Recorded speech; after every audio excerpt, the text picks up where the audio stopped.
бир киши Европага барыптыр. Европага барып эле ал жактагы элди көрүп эле, аяктын менталитетин көрүп эле, баары образованный, интеллигентный деп, окуй барайынчы, мен өзүмдүклөрүн айтайынчы дейт экен.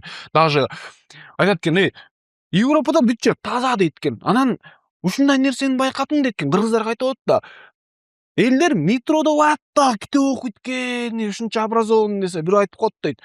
Эми бизде деле метро болсо, биз деле окумак экенбиз деп коет дейт.